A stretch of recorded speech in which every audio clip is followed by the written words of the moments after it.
Hi everyone. This intro will be a little bit shorter because everything I think in this lecture is pretty self-explanatory. Again, it's you doing a lot of kind of exploration and learning about the content around Makerspaces. This is kind of part two, talking about specifically one of those categories of fabrication and really kind of around the idea in STEM. One of the big things for this lecture, kind of remember it's stated here right at the beginning, for you to be able to complete the assignment associated with this one, you will need an account in Tinkercad. Tinkercad is what we would call a computer aided design type of a piece of software. What's cool about it is it's totally online, and so when we see like STEM design challenges, engineering design challenges, and so forth, most of the time students are going to use Tinkercad. So it's going to give you a great some great experience just messing around with it a little bit. Do note that we will use it again for one of your labs coming up here in the next couple of weeks. So keep that account name, keep your password so that you'll remember it even after this little intro activity that you're required to do. Okay, so this one starts off with, again, kind of a presentation to provide some background. Just as a reminder, it's one of the three categories of Makerspaces that we introduced on Tuesday. And so this is kind of that third category to give you some experience in is fabrication. Okay, and the thing that's really I think with fabrication, think of it as in terms of low tech and high tech, because it doesn't have to have any technology in it.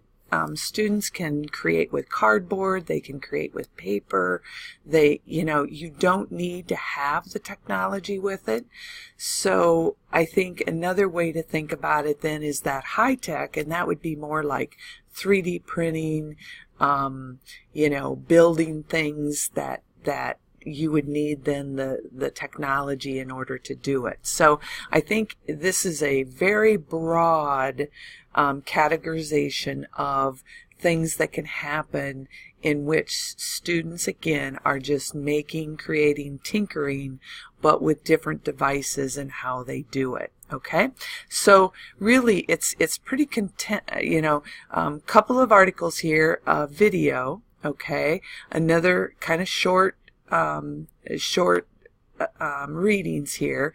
Note how they're connected to the ISTE standards for students and teachers.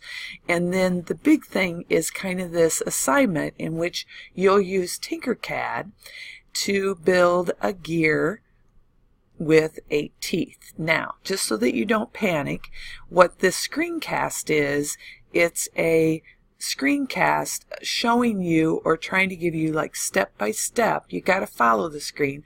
There is no audio, so that's kind of an interesting concept. Watch, see what it does, and then you can do the same on Tinkercad. So it's up to you. You can do exactly the same of what's on the Tinkercad screencast. I do say though you have to change the color so that I know you didn't just take a screenshot of theirs.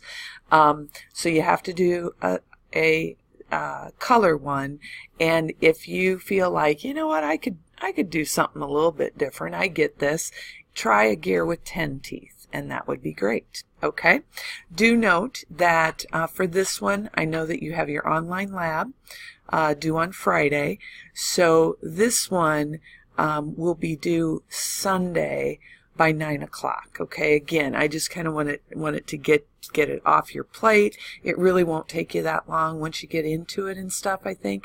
Again, just follow the screencast. Okay, so I think I have you set for the week. You're going to be online, but I'm hoping that you'll engage with the information. You'll kind of stay engaged in the course. Don't let it slide in terms of, okay, I don't have to worry about that course now for the entire week, because again, you guys, this is really important stuff right now in schools. You will be shocked to see all this stuff is happening in a lot of our schools right now.